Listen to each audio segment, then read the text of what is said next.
Yun, what's up guys? Welcome sa panibagong video. At itong nasa likuran ko ang Honda Click 125 version 3. So meron na siyang ORCR at magagamit na siya natin sa ating mga long drive at i-ready natin siya. So that's for our video for today.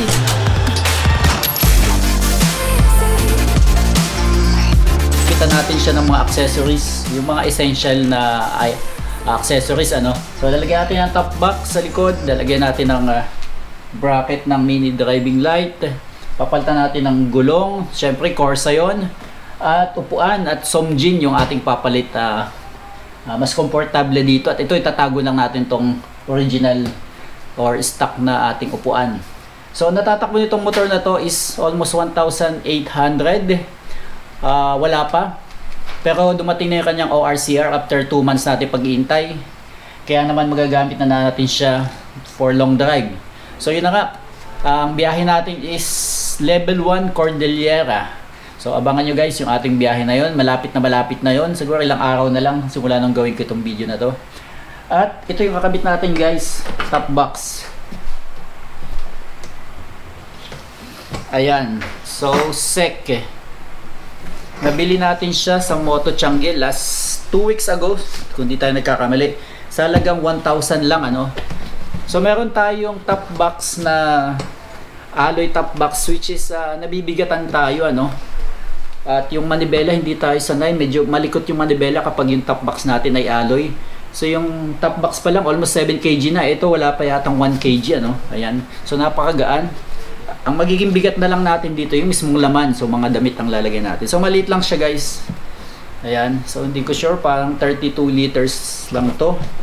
Anyway, gusto ko yung ganito kaliliit, tsaka plastic lang siya So magaan. Meron tayo ditong dalawang pinagpipilian na bracket. So isang Rax ang brand. Ang maganda nito, hindi na natin kailangan tanggalin itong ating grab bar. Meron siyang 3 screw, ayan. So ipapatong lang natin siya doon. At least mukhang stock pa din yung ating grab bar doon And then ito yung isang DC monorack. Hindi ko pa nabubuksan guys. Ayan, medyo nalalakihan tayo dito. Nabili din natin siya sa Moto Changi. Less 30% siguro. So mura na Ayan. So ito, kapag itong ginamit natin, kailangan tanggalin itong grab bar, which is ayokong mangyari yun. Gusto ko nakakabit yung original. Syempre, shout out RM brackets. Ayan, RM LED bracket. Ayan guys, kung nakikita nyo, ito aking sombrero. Ayan shout out kay Sir Ronald. At na-sponsoran tayo dalawang bracket, isang Honda Click 125 at isang Yamaha Mio Soul or MSI. Kakabit natin dito para walang alog yung ating ilaw. Dito natin ilipat yung ating mini driving light. And then itong accessories para sa ayan. So mura lang to, Lazada, Shopee, wala pa yatang 100 pesos or less than 200 pesos. So ito yung crossbar, kung tawagin. Kakabit natin dito yung ating phone holder. Ayan. Syempre, Moto Changi din. Meron tayo ditong dalawang Insta360 mount. Ayan. So, yung isa lang kakabit natin, para hindi masyadong mabigat ang ating manibela. Para sa ating camera, Insta360 at isang GoPro Hero 12 ang kakabit natin. At ito. So, telesim para sa ating selfie stick, Ito yung dalawang crab. Isa natin para makita nyo. Ayan, crab clip. So importante to guys, kabilaan. Nakaganyan.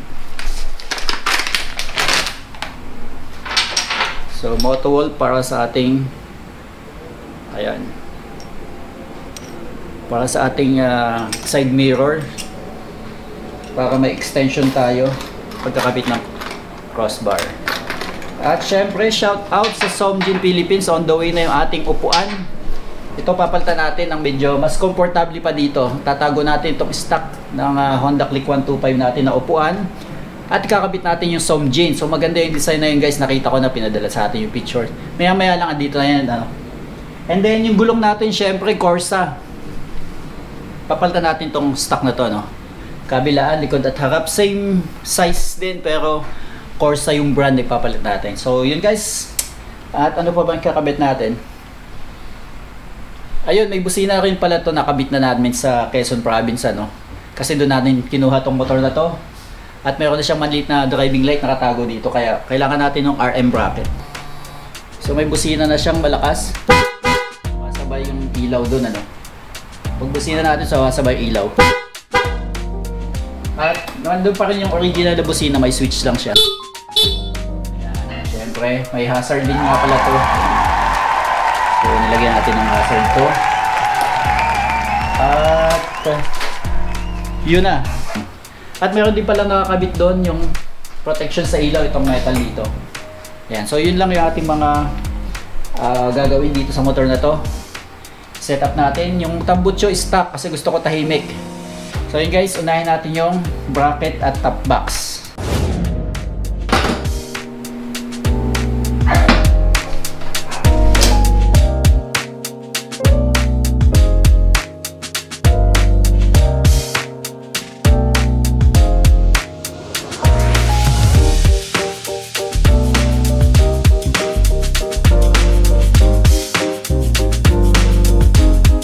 And guys, nakikabit na natin yung ating top box.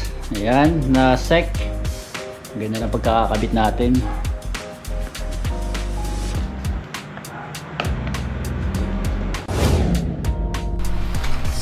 So guys, sunod na natin itong crossbar, ano?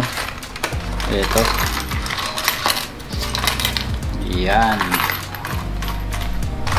Sunod na natin ito.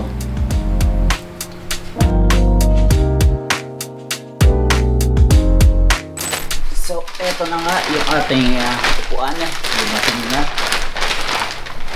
So, shout out kay Somjin Philippines. Ayan, ito yung kanyang design ng upuan. Ano? Parang carbon fiber look siya. Hindi siya masyadong camelback, sakto lang, ano? Kasi pangit naman yung masyadong mataas dito. So, ito yung comfortable seat para sa Honda Click 125. At naka-emboss yung pangalan niya dito, guys. Ayan, no? Kung nakikita nyo dito, ano, ayan. So, isang seat assembly na siya kasama na itong plastic.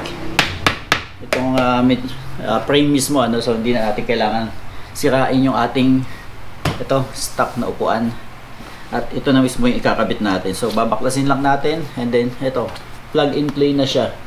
At ang maganda nito guys, mayroon siyang plastic pa sa loob, ano, kaya kahit umulan, hindi mababasa yung foam. So meron siyang ganito bago ilapat itong mismong seat cover. Meron din siya pangalan dito. Ayan, Somjin Philippines, thank you very much. So ayan, ayan pala, may nakalagay din dito sa loob, Honda Click. So Honda Click 125 at saka Honda Click 150, same lang sila ng size at frame, ano. So kakasya din ito sa 150 at saka sa 125. Yon, at baklasin na natin, kabit na natin dito sa ating upuan.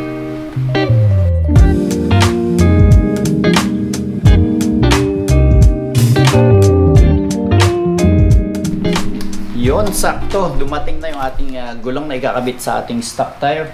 At shout out sa Corsa Tires Philippines. So ito yung Corsa Platinum R99. Meron lapad na 90, 80, 14 yung sa harap. And then yung sa likod natin is 180 by 14. So gaya ng sabi ko, pagpapalit tayo ng gulong stock, same size lang ng bagong gulong natin. So hindi tayo nagdagdag o nagpalapad ng gulong, kasi mas magandang handling kung yung stocks na size ang ating gagamitin. So maganda to sa road at saka wet at dry. So wet and dry na kalsada, makapit to. So malalaman natin yun guys, dahil yung Corsa Cross S ko hanggang ngayon hindi pa natin nauubos at never naman tayong umislide or nakaranas ng di maganda doon sa gulong na yun, ano. So ito guys, kakabit natin para sa ating Cordillera Loop or Cordillera Level 1. So abangan nyo yung ating review pa sa gulong na to, dahil ito guys ay ano lang ha, DIY. Hindi tayo tutorial pagbabaklas ng gulong.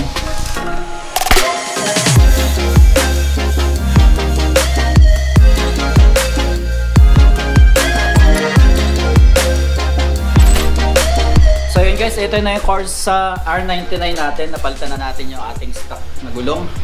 Ayan yung itsura niya pag nakakabit na sa ating rim. Yun. Ito yung pangharap. At ito yung panlikod. Diba? Ang ganda. Ang ganda ng tread pattern niya. Yan. So ready na yung ating motor.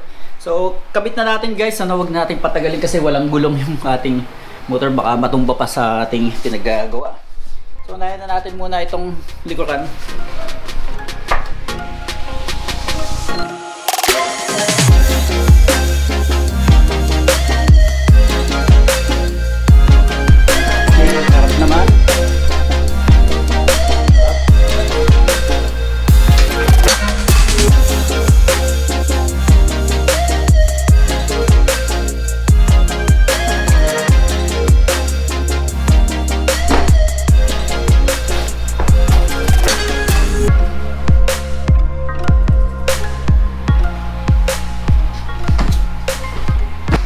So yun guys, dito natin tapusin yung ating upgrade dito sa ating scooter. At tapos na tayo. Ready na tong motor na to. Nagawa natin mga dapat nating gawin, mga essential. Upgrade ng upuan, gulong, top box, yung ating mini driving light, tsaka crossbar. So yun, thank you for watching guys. I see you in the next one. Bye bye.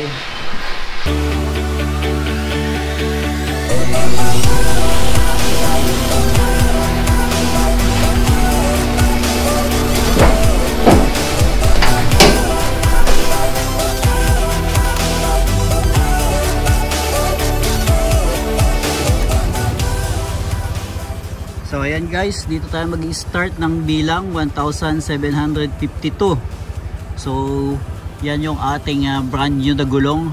At i-check natin from time to time kung gaano katagal yung itatagal ng gulong na to, ano. Ayan, 1752 kilometer yung total. So yan parang natatakbo ng ating motor. At yan din mag-uumpisa ang ating bagong gulong na Corsa R99 Platinum para sa ating Honda Click 125 B3.